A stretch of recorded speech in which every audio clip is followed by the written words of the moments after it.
President of Asian Pacific Gays and Friends will join us to tell us more about this nonprofit and how they're celebrating Pride. Plus, LGBTQ members of the Asian and Pacific Islander community are celebrating this year's Asian American and Pacific Islander Heritage Month. they are also getting ready to participate in next month's West Hollywood Pride Festival. And joining us right now is President of Asian Pacific Gays and Friends, Rummel Bautista.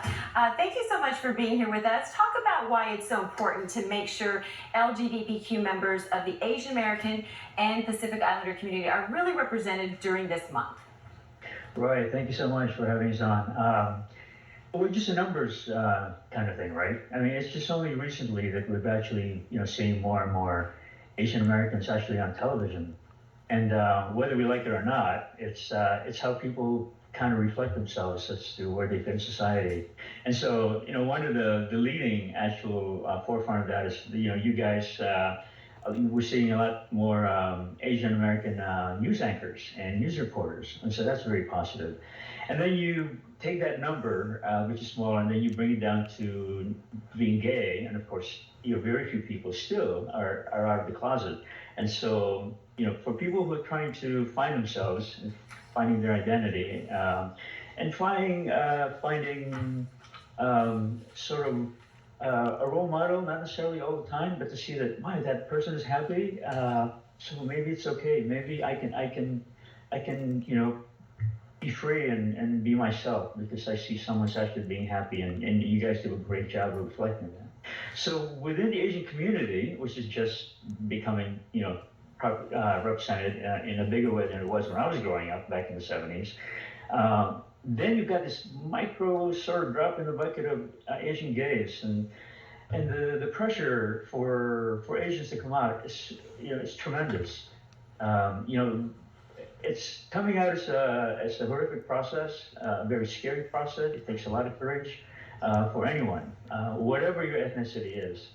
But with Asian cultures, and we've had this discussion obviously within the group.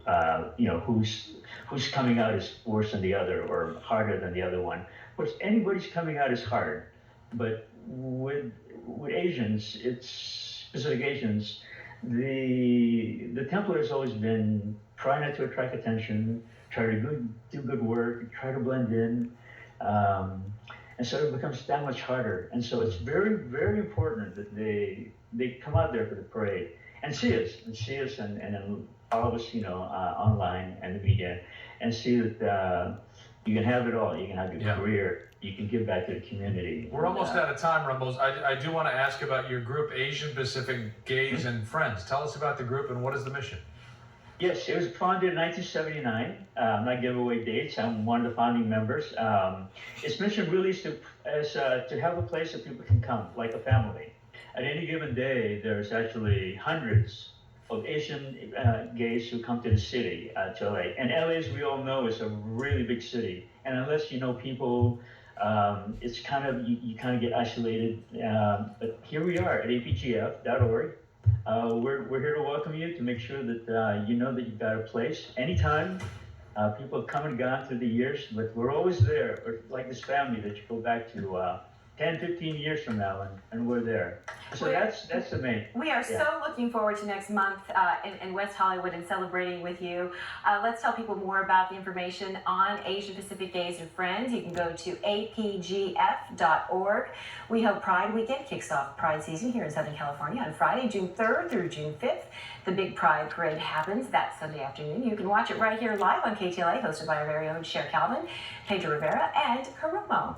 So we appreciate you being here. Tickets for the Out Loud Raising Voices Music Festival are available at weareoutloud.com. And in just a few minutes, we will be announcing the Grand Marshal of the parade. So we are in the know. Yes. All right. Coming